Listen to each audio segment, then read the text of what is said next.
First of all, we would like to say a special thanks to the Northern Lights Casino for sponsoring this event. We would also like to introduce Adam Beach, a First Nations actor from Asher, Manitoba, and the winner of 3 Best Actor Awards and nominee for 5 others. He's performed in a few television series, such as Law & Order and Arctic Air, along with multiple movies, including the upcoming Suicide Squad. Test. We're also proud to welcome Justin Grade to Carlton today. He's an award-winning actor, producer, professionally trained at the Vancouver Academy of Dramatic Arts, who is of Plains Cree descent and who was raised here in Prince Albert. He's appeared in a multitude of works on the silver screen as well as on television, with leading, supporting, and recurring roles in films such as Twilight, Eclipse, and Two Indians Talking, and shows such as Blackstone, Defiance, and Carlton. Justin has also worked with the East Vancouver Urban Native Theatre Company and has a passion for playing complex dramatic roles on the stage. Fairly recently, he co-starred in the Center Theatre Group's production of Palestine, New Mexico, which premiered at the Mark Tabor Forum Theatre in Los Angeles. We'd like to thank one more time the Northern Lights Casino for making this possible, for sponsoring this event.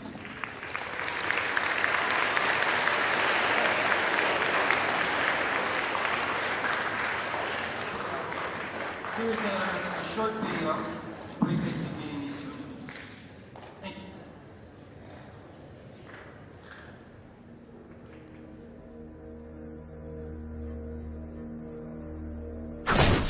When the alien terraformers went crazy, most American cities were obliterated. But something strange happened to St. Louis. Terraformed Earth folded over the city and hardened before crushing it. Some sections of the city are still intact, more or less. So how long to clear this? 4 hours minimum. No, too long. Here, what's that? Rat's nest. It's a maze down there. Not to mention razor-sharp rocks and steep drop-offs. Nobody bothered to map it since the L9's always bigger and safer. Maps in my head. I discovered the rat's nest. With Luke gone, I thought my place in the family would change. What? I never had an ego. I never cared about not being the favorite, or the second favorite, or the least favorite, but this is different. We're getting way too dramatic. Well, let's throw some balls and admit the truth.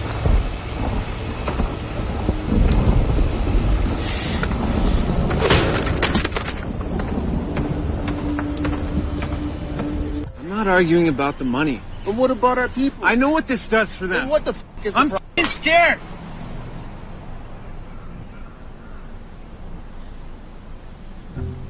I'm scared. Okay? Can I say it any plainer than that? Yes! What we're doing is worth it, but...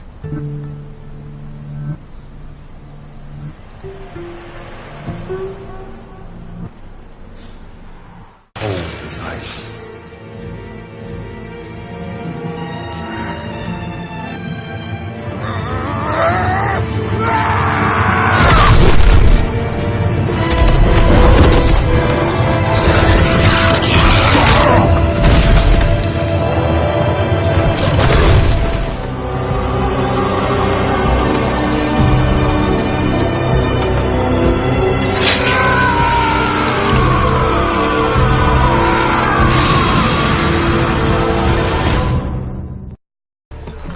I can't believe it. Haley was showing me pictures of you on her phone. It's me, Ryan. No way! Man, I haven't seen you since you were in diapers. Where's your mom and dad? I gotta talk to them. Nah, they moved up to Fort Mac like 3 years ago. You didn't hear? It's just me and Grandma now. Auntie Bella's here. Good, people will listen to her. About what? Barrel Lake Dam is cracking. We gotta get everyone out of here. Oh, wow. What? The thing is, she's the one who asked Deanna to set up the blockade. Enough. Now, what is it? At my house, you said you knew what really happened to my mom. Oh, so I did. So tell me. You came empty-handed. Ah, you wanted to test me. You were feeling the owl. If you know something, tell me. Don't waste my time. Quentin, you've lost so many nights with your mother. Don't you dare squander another one. My mom is dead. No. That's was the lie your father told you. You could say it was an inspired bit of casting to put Adam Beach in the role of Bobby Martin, the renegade bush pilot in Arctic Air. I got a question for you, Ron. Ask away. Ever wonder why people knock out your teeth? Like Bobby, Adam, who grew up on and near the Dog Creek First Nations Reserve in Manitoba, lost his parents, but in the most tragic of circumstances. When he was just 8 years old, Adam's mother was hit and killed by a drunk driver. A few months later, depressed and drinking, his father drove into a lake and drowned. But rather than let the anger and sadness destroy him, Adam channeled his energy into acting and has maintained an outstanding career with really brawny roles in North of 60, Law & Order SVU, and in Clint Eastwood's Flags of Our Fathers, in which Adam played the haunted Second World War Marine Ira Hayes. I wasn't there. You hear? But his success just isn't in the States. You are a truer American than any of us. He's now returned home for Arctic Air. Not me. And he started a new film institute to help Aboriginal youth find a better way in life through film. I'm good, dude. I'm good, yeah. Keeping busy, eh? Trying to, man. We're finishing up Arctic Air pretty soon and looking forward to just a new adventure of different ideas, possibilities. So, man, Arctic Air, and you would have known this coming into it, if you had gone even 5 years ago to a network that says, I want to build a show set in the far north, and not in the glamour American TV, kind of way, not even in a Mystery Alaska movie way, but this is a proper story, a First Nations perspective, right? That kind of thing, our Aboriginal perspective. It's just important to be a part of something that kind of gives the northern communities a sense of hope, inspiration through a character. At some point with your success, you have to step in now and start training actors. Yes. Which is what you're doing. Yes, I've created the Adam Beach Film Institute, and the reason is to fill in those shoes that I can't fill in anymore. And I think we, as Native people, haven't yet embarked on teaching people who we are, showing them our dire straits and our successes, whether we are, prostitutes, gang members, lawyers, doctors. We have a message to instill in the world.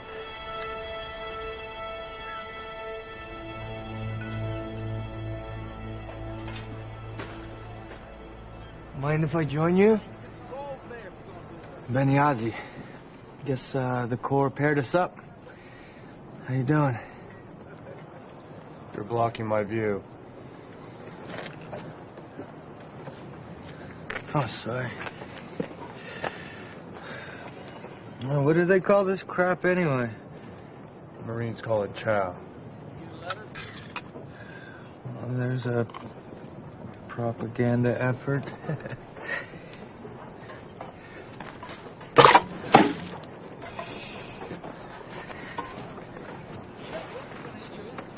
Sorry. You can have mine. Shit.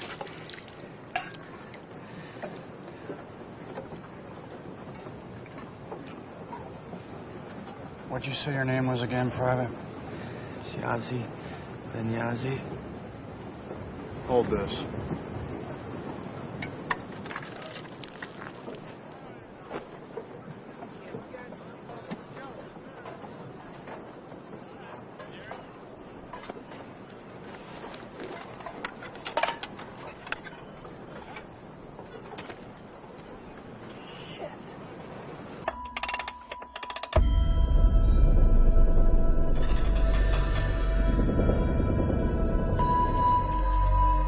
Where?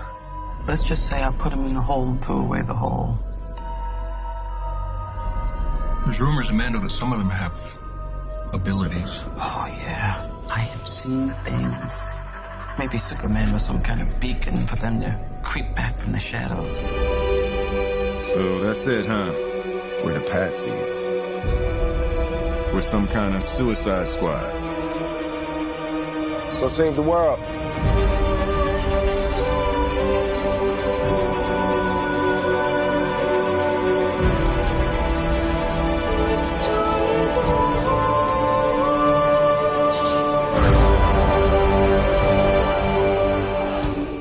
I'm not gonna kill you.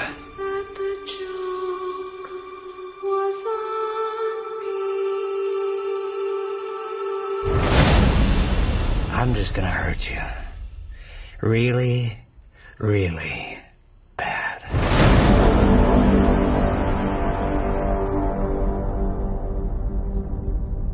I want people to know that, you know, when it came to culture and traditions, it is the strength of who I am.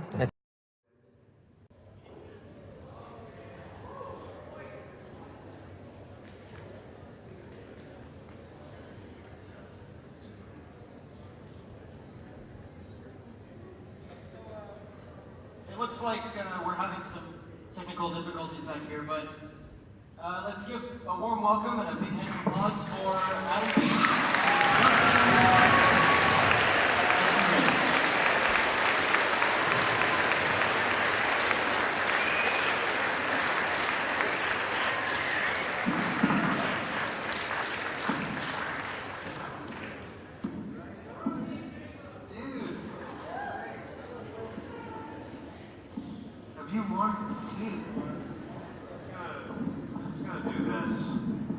I feel like Britney Spears in Las Vegas. Can you help me with this, dude? I want to wear this. It'll make me feel like a rock star.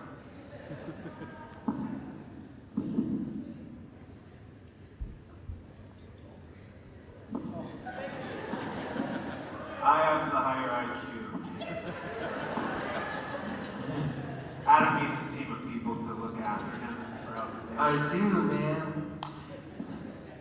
But not being smart is the important thing. It's personality. It's the smile, the creativity. How's everyone doing? Yeah?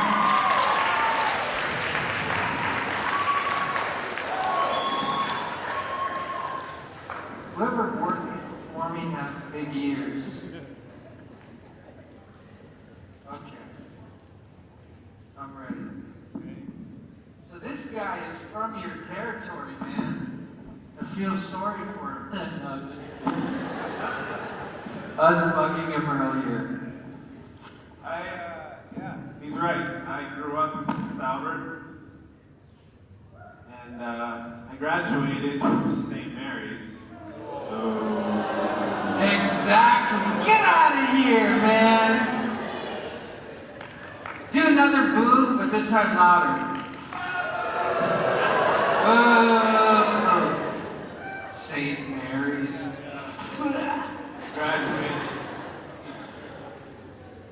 Graduated without honors. In 2001. Then I moved to British Columbia to pursue a career to be an architect. What happened? Started upgrading BC. Do you want to use mine, dude? I'll just talk to Adam's face so you guys can hear me. Alright. I think because you're not wearing it. Alright, enough of Justin. I'm from Manitoba. I come from a reservation called Dog Creek, Lake Manitoba. It's 2 hours from Winnipeg. And I'm currently now living in Florida because it's hot and it's warm. But my wife is from Miami. She's a Seminole Indian. And that's why I'm in Florida. And like Justin, I started acting in high school. You didn't study in high school. No, I actually made fun of the drama kids in school, and I regret that, and I was a different person then, but yeah, like I said, I moved to BC to be an architect, and then I started hanging around actors and filmmakers and writers and industry people, and one thing led to the next. I started hanging around theater people and taking classes part-time just for fun while I was upgrading, and I got hooked on it. 8 years later, I'm a working actor. Yay. The fun part about acting is you creatively get out of your shell. You know, it's like you're in school right now and you gotta follow the rules of teachers, of other students. You know, there's bullies, there's, you know, geniuses, there's you know, and you fit into a little category. When you put all of those different personalities in one room as an actor, we're all equal. There's no one better than you. And that's what I liked about it, because I grew up in one of the worst neighborhoods in Canada, in the North End in Winnipeg. I was in gangs, I was getting in trouble, and acting was a place where I can go into a room with my friends and we can all be ninjas. You know, we could all get up and be like a lion tamer. Yeah, I was cool.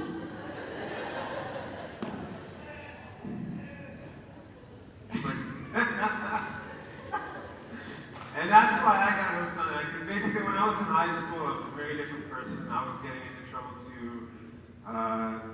And I developed a severe insecurity about the person I was because of the absence of my father. Any single-parent house-living people in the room, anyone being raised without their parents, yeah, that takes its toll on you.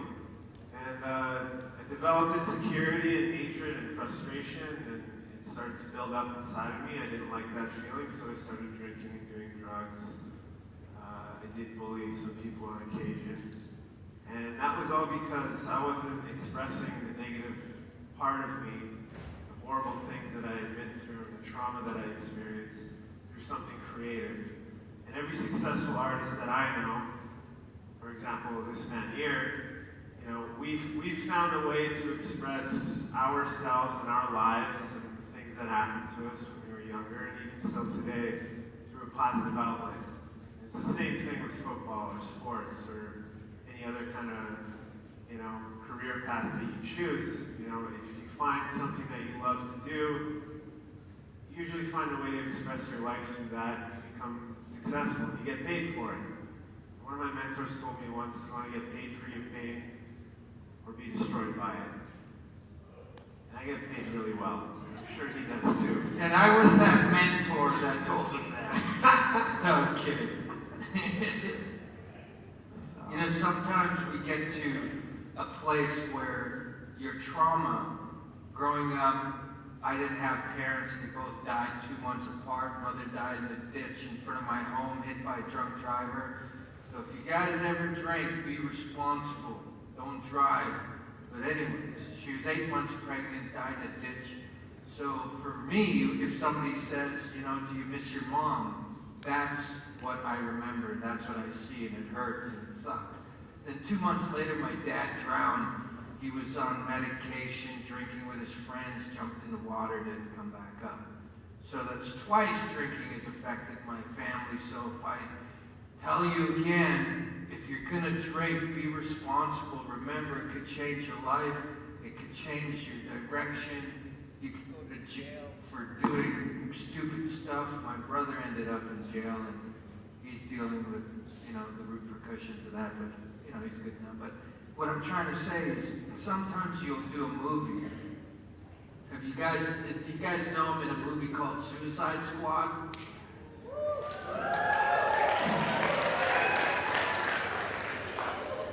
Because we're all playing villains, we were all sitting in a room with the director, and he basically said, I want to know your bad side, because I want you guys to be bad. So we were asked to be bad, even if we're in our hotel or going out, they wanted us to be villains. We tried our best to be as nice as we could, but the whole idea was we had to bring that trauma to character. So my whole thing was to hate everybody. My whole thing was want to kill everybody. I wanted to lynch people. I basically am Slipknot, so I lynch people for a living, not for color, but for the color of green and gold. Like, that was my thing. Pay me and I'll kill you. So we had to have that mentality, same with Will Smith and everybody else. And we all got to share our stories of our trauma, but that's where our trauma was used to show who I was, and it's pretty cool. Yeah. Really, you just hung out in the downtown east side who got beat up. Really, that's what really happened. I don't know.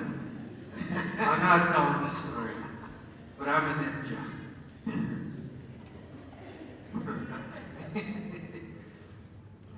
Yeah, in my senior year of high school, this insecurity and frustration inside of me, this angry little man that I was, started to bubble over, and the Coke can snapped, and I overdosed 4 times in my senior year of high school.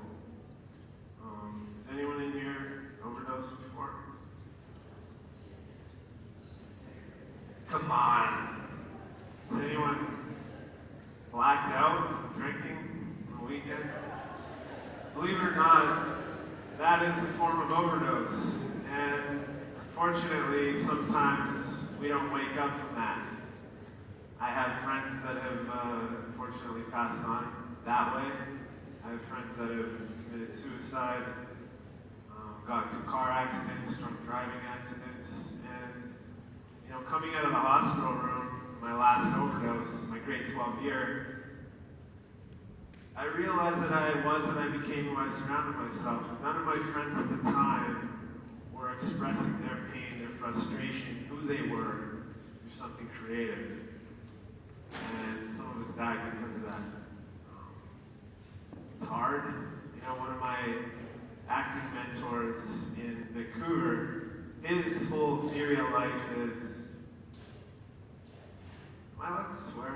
I'm just going to say one swear word. I hope I don't offend anybody, but we're all fucked up. Okay? That's not a swear word. You say it every day. And, when I first heard that from him, my head kind of went like that, because I'd never heard anyone say that, before, or have a point of view like that. But his view is basically, we're all messed up.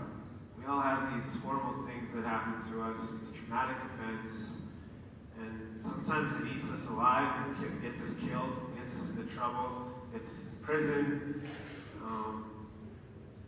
I know what he's talking about. And the successful people I surround myself with, we've all found a way to overcome and come through.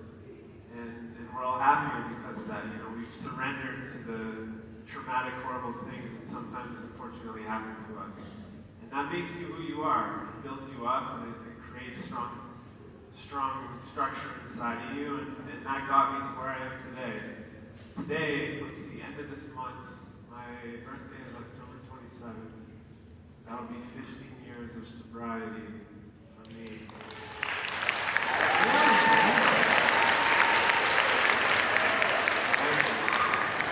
And of all the birthdays I decided to quit drinking, it was my 19th birthday. Wow, right.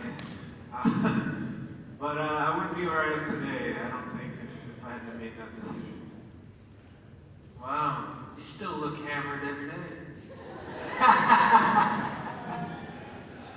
The reason why I say that is that, everybody always has an opinion about someone because of their nature and who they are. Me growing up, I have a twitch that I always do. And that's what it is. My daughter has the same thing and everything. So because I have that, and I do this a lot, everybody thinks I'm a drug addict. I'm doing something. But that's okay, it doesn't bother me because they don't know who I am. I know who I am. But a lot of you people out there, all you grade 9ers, 10ers, you're gonna have that peer pressure of identity. People's gonna look at you and they're gonna look at what you wear, what you do, how you do it, and they're gonna judge you. But you shouldn't be offended at all because it's about who you are and how you look at yourself. It's hard growing up because you don't know what it's like to be in your 20s and 30s yet. You don't know what it's like to be a parent. You don't know what it's like to have responsibilities. So right now you're in a safe atmosphere to really work on your identity, who you are. Because once this school is over for you in high school, you're off in a world where it's like, what do I do? I don't even have a job. Oh my God. So the best thing I can say is is basically every one of you in this room will start a family.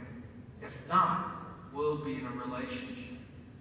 You will have the responsibility of taking care of someone, whether it's your mother, whether it's your boyfriend, your husband, your girlfriend, your daughter, your son, who knows? That responsibility requires you to take care of that child or that person. So you need a job. So what I've done is to try to create an opportunity. And I don't know if you guys know about the Adam Beach Film Institute. So what I've created is a 3-month program for you to learn what we do as a career. And when you graduate, it's my responsibility to get you a job. So I just finished a movie I'm producing, and I hired 4 of my students who were able to come and work, to participate into learning more, but get paid to learn.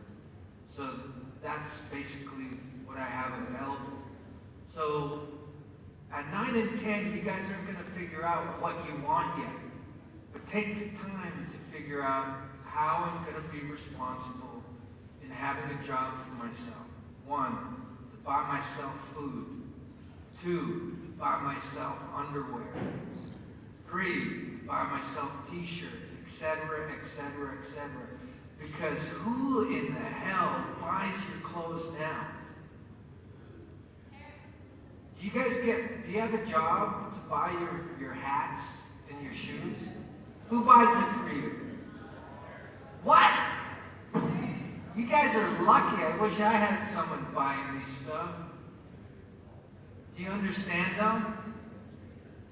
Your parents will always provide for you in what they can. Even when you're 30 years old, your mom, dad, hey man, I need a new pair of runners. I'm sorry I don't have a job yet. That happens to a lot of people. So just look at yourself and say, what am I going to do for myself? Not what people are going to be looking and asking of me. What are you going to ask for yourself? When I chose to be an actor, and I made that decision at 16, this is going to be my life. There wasn't anybody in the world, whether you laughed, whether you said you're making a fool of yourself, whether whatever, nobody was ever going to take that away from me. And after all the laughter and people saying he's going to give up, he's going to fall apart, he's going to join us the way everybody is, here I am today as proof that you can put your mind to it and change people's lives just by changing and making the direction of what I'm doing now. You know?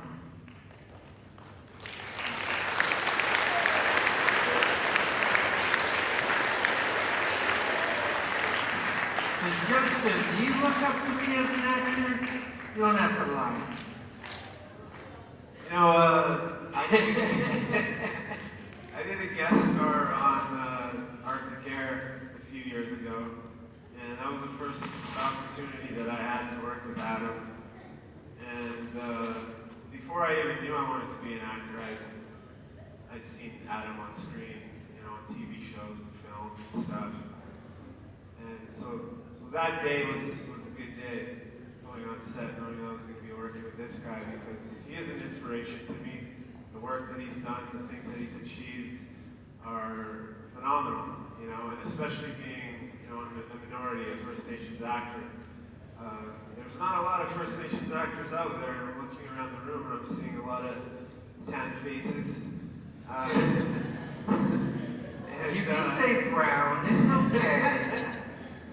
And yeah, so they're screaming for Native actors all across Canada and the U.S. So that's something you're interested in, you know. It is a Facebook message. We're both online. Ask us questions. We'll get back to you. In high school, you know, it's not an easy time. You got all this pressure around you, people pulling, pushing you. What are you going to do? What are you going to do? Do this, do that. You know, you get pressure from your teachers to finish your assignments, you know. All that pressure built up was all my insecurity really got to me. And I hit an all-time low and I almost died for it. But what I wish then was someone to just come up to me and tell me that who I was then, the teenager I was good enough. And I want to tell you guys that, who you are today is good enough. Just be that, make mistakes, learn from them, pick yourself up and keep going. I don't know a single successful artist in my life that hasn't found their success through multiple failure. It's the only way. You cannot become successful without failure. And high school is going to be the best time of your life because when you get out there looking for a job and hanging out with people and working for bosses that you hate, you're going to look back to high school and be like, man, I had it good. I had it good. And if you could just look at that and just say, you know what? I have it good right now. It's going to get even better. So take this time to really acknowledge that, Go up to your mom and dad and say, you know what, Dad, thank you for my t-shirt. Mom, thank you for the socks. You know what I mean? Now go make me breakfast. I'm late from school. But just if you could do that once, man, you're starting that privileged life of saying, you know what? I got it good. I got a roof. I sleep under my bed. You know what? Hey, man, have you tried it? It's pretty good. I was scared of the dark growing up. But what I wanted to say is that sometimes when you look at your surroundings, it might not look too good. Because I grew up and I looked around and I was like, man, I don't have a mom or a dad. I don't have anybody saying, what's wrong with you, kid? You gotta skate harder. You better score those damn goals. Or, your grades aren't high enough, kid. Man, I just sounded like a raspy old grandpa. But I'm just saying that it's like, I wish I had someone to scold me or tell me what to do or guide me. But in a way that I didn't have that, I had to guide myself. So I didn't have to depend on anybody but myself. So you're gonna go for, I said but. Anyways, but myself, yeah. But anyways, what I'm trying to say is, when I grew up, my surroundings became who I was. So, before my parents died, there was a thing called the child of an alcoholic. So everywhere I looked, I'd look around me, my house, my neighbors, I could see alcohol. So I basically was learning how to live as an alcoholic. So the term child of an alcoholic. So it didn't matter if I drank or touched a beer, I had those traits. I was learning how to fight, I was learning violence, I was learning those little secrets that happen when everybody's kind of hammered, So growing up, I had to learn that phase. Then when the parents took off and I got moved to the city and I started living in a rough neighborhood, I looked around me and I was like, okay, cool. So this is what it is to be an Indian growing up. Gangs, paraphernalia, drugs, out my front yard, watching prostitution in my backyard. Okay, cool, so this is who I'm gonna be. So I had to learn how to not go to jail, how to be a better gangster mentality, or how to stay out of trouble by being in trouble. So that's what is in my surrounding. And then when I started learning about acting, and then learning about my traditional ways, doing ceremonies and stuff, I don't know if you guys know, but I got 2 traditional pipes. I do sweat lodges. I have these teachings that I had since I was 16, because when I was suicidal at 16 because of all my trauma, traditional ways kind of got me out of that. It taught me to respect myself by little pebble. But I'll get into that teaching later.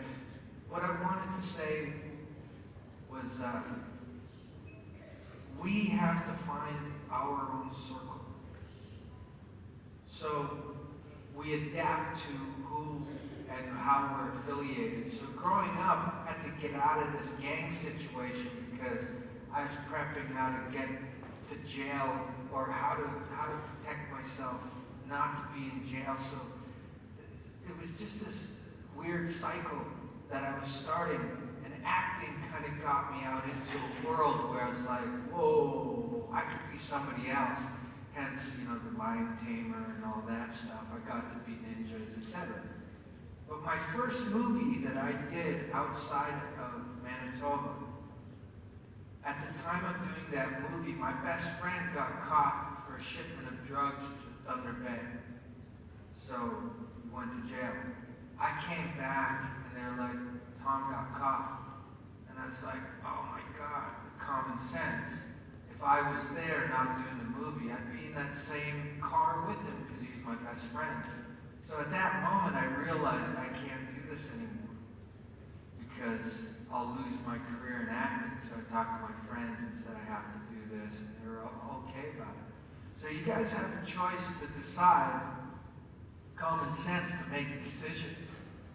So one day if you wake up in a cell and you're like, and I know this from my brother woke up in jail going like, man, this is a dream I wanted to end.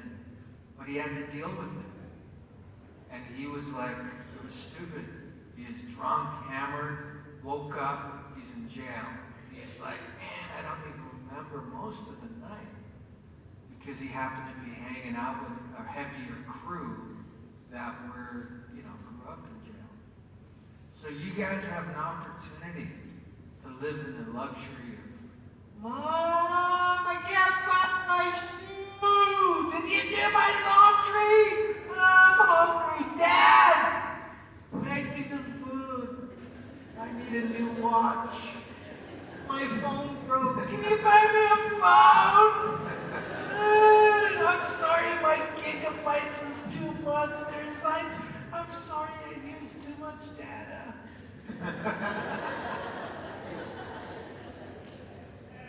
It changes after high school when you take care of it yourself. So I'm just saying, you guys are in a good place. I heard this school is better than St. Mary's.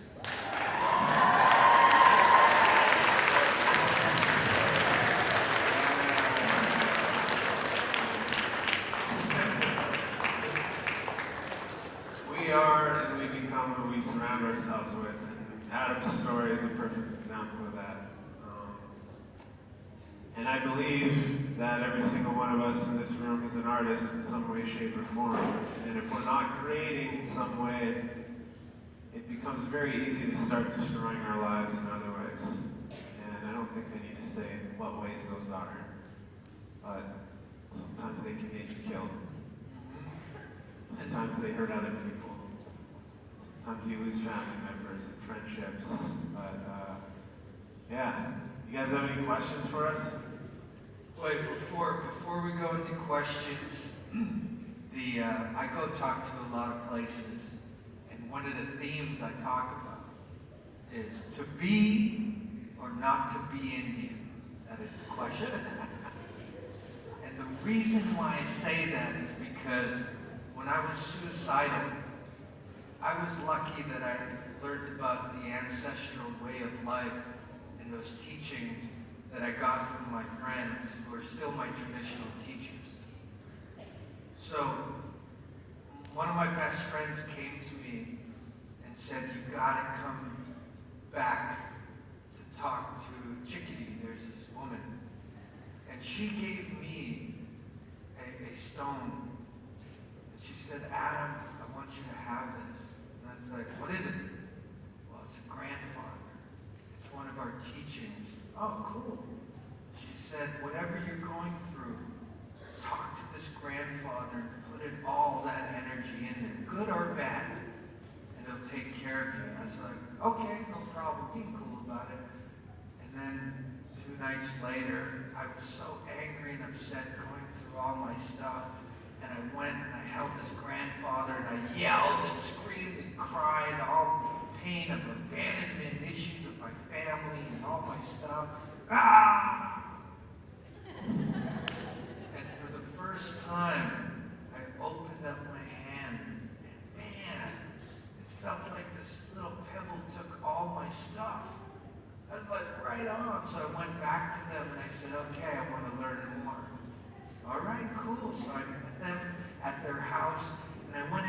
house, and all these Indians are sleeping all over the floor. It's like a big clubhouse. So don't step on anybody. Don't walk over them. I did the zigzag and went to the kitchen, making me coffee and tea. They're like, "What did you learn?" What do you mean? What did you learn when you walked in the house? Not to step on anybody?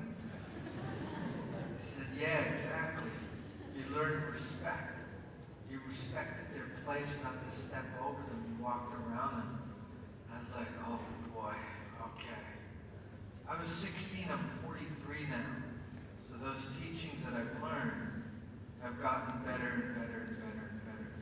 So I'm a very, very strong individual now because of those teachings. But one of the things that I've learned in my recent years is when I go talk to people, there's a thing called historical trauma. Do you know what that means? If we look back in history in the last 300 years, we talk about all the bad things, the fighting, the clashes, the making of Canada and the lands and the schools, the residential schools, how Indians were mistreated, etc. Well, for me, I understand that, but I don't live that way of thinking. I live a whole different historical timeline that hasn't changed, which is those traditional teachings that I've learned. So my whole philosophy that I live now is when a historical trauma happened to the native civilizations that were here before any changes of this land, before Canada, it started the meet and greet of sharing this land. It got to a point, it got to a point where all this trauma started happening, where people are fighting, the making up of Canada, etc. And I believe we're about here now, where people are learning about historical trauma. They're learning about the truth and reconciliation of Native peoples. Now, I believe, because of my teachings and other teachings, is that we have to always complete a full circle in our life. We have to get back to a time where we respected everything, where the waters, the trees, the air we breathe, like there's a teaching of respect. I chose,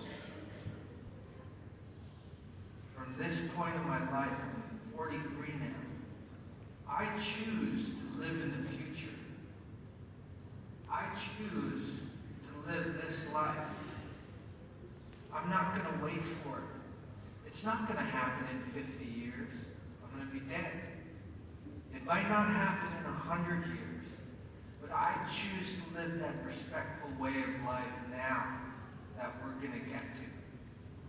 So when you guys are 80 years old from now, I remember Adam Beach was talking to me about this thing, respect, and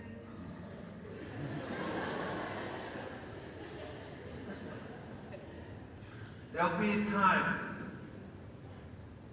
where we will all be in that nice place where everybody gets it.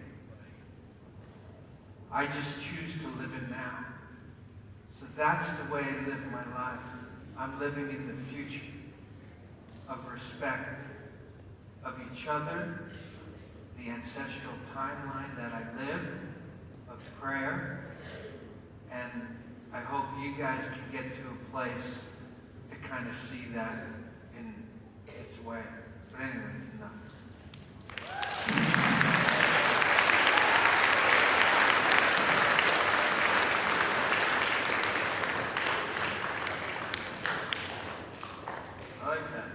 Telling you, man, I got some deep stuff, yo.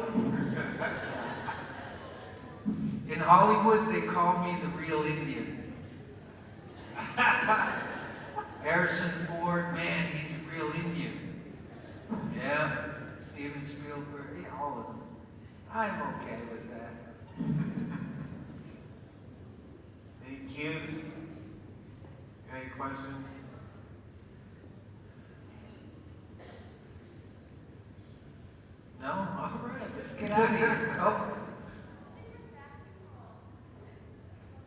Justin? My first acting role, well, my first professional role was, I did a guest star in a small TV show called The Guard, and it was a West Coast Coast Guard drama. And then I booked a wolf in the third Twilight film. That's what happened. But before that, I did like about a dozen short films at student film production. I played an extra. I was known as the hunting party. And I was paddling the canoe. And when I was paddling the canoe and I saw myself on TV, I pressed pause. And I was like, damn, you're a handsome boy. And I pressed pause till I was 19. That's 3 sorry years of me going, one day you'll make it, kid. Keep paddling that canoe. Yeah.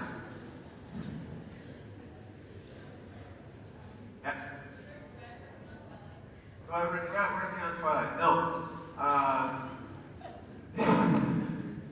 Pretty hyped up project. It's the biggest project, one of the biggest projects I've ever worked on.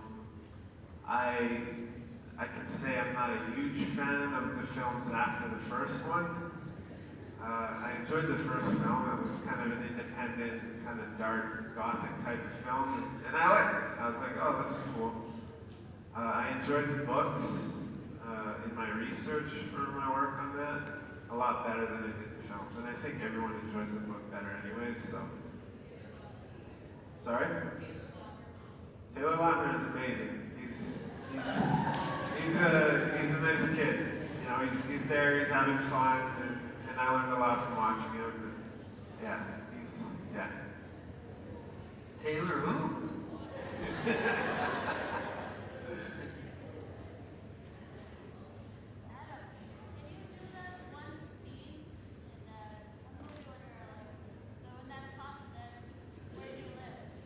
Oh, I live where the land meets the sky and the eagle and the raven fly free. I live under the sun and the moon.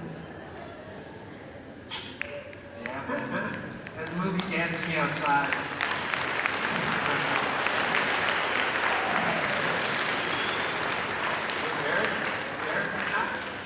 No, that was Ryan, me. Okay. Yeah. Yeah.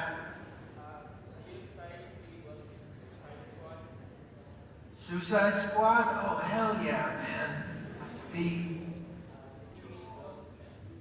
I worked with him every day, so he's like my buddy now. Yeah.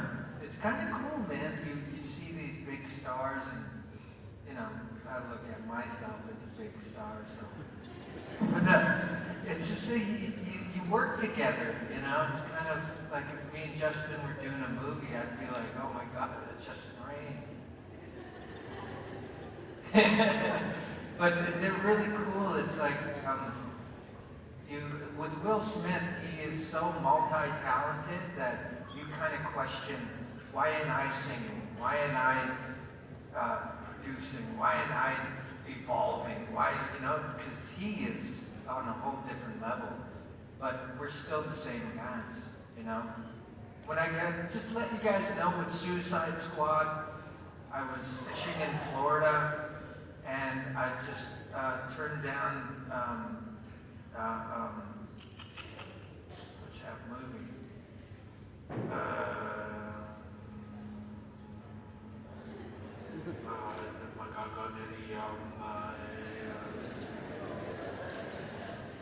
The Magnificent Seven.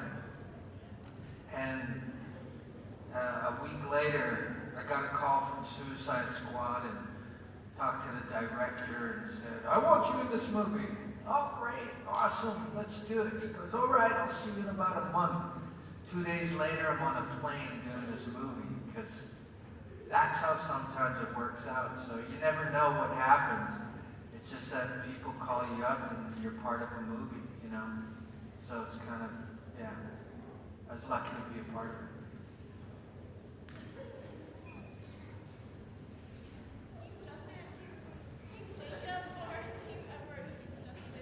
Sorry?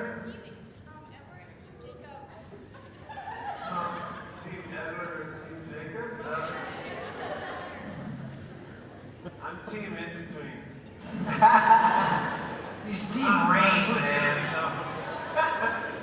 Everyone on that show is great. Yeah. Team Jacob. All right, Team Jacob it is. Or Team Justin. Yep.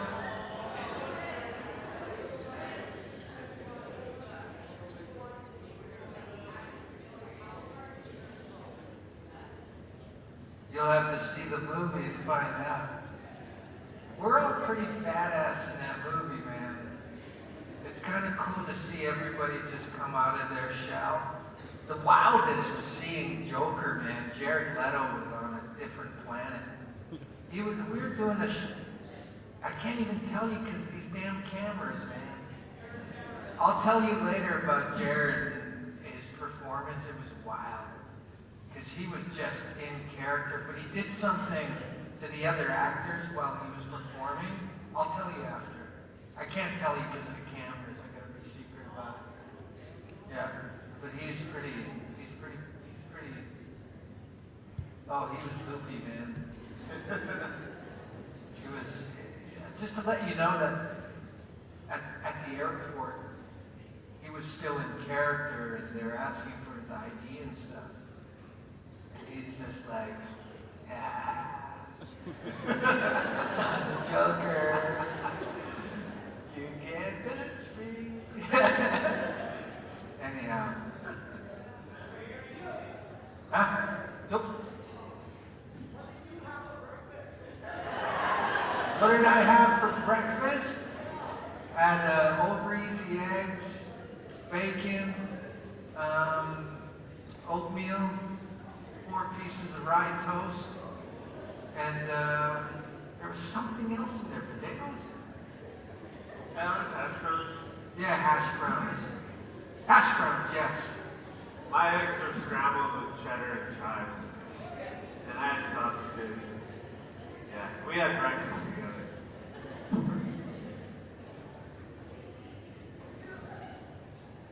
Anything else? Yeah.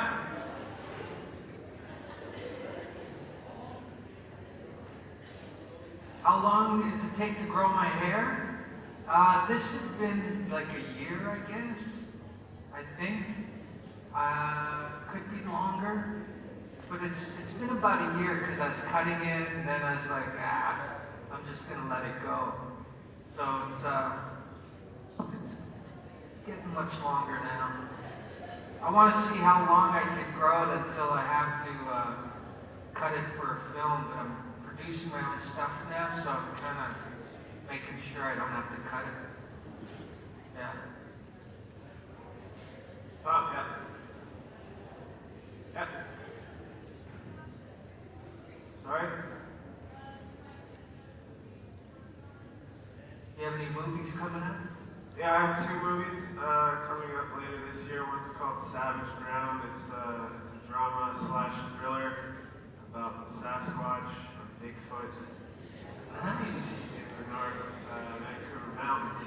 Look at he's laughing like it's a joke. I'm fascinated. Is it a comedy or what? No. So looking forward to that, and then in the spring into the summer, I'm going to be a part of a film called Red Snow, and that's another First Nations drama/war picture. Yeah. What about you? Suicide Squad. It's this big comic book movie. Yeah. Huge. I just finished this movie, Juliana the Medicine Fish. It's a fishing movie. It's pretty cool. Developing a movie called Savage. I wanted to do a movie where I was like Conan the Barbarian, but Conan the Native American. He's a little more thinner than usual.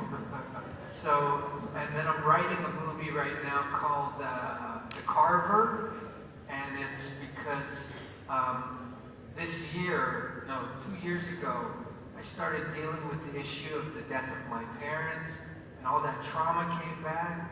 So I wanted to write it and kind of lay it to rest. So I play this guy who owns a cemetery kind of tombstone company. It'll be good. If you're not creating, you are destroying. There it is again. Ooh, I like it. Nice. Yeah. That's it. That's it? Are you kidding me? Get back! Back, you lion!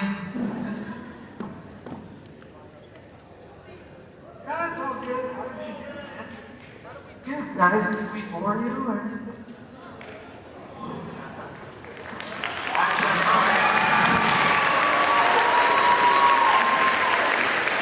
Thank you to Adam Beach and Justin Grade for hosting this event, and thanks to the Northern Lights Casino for sponsoring everything.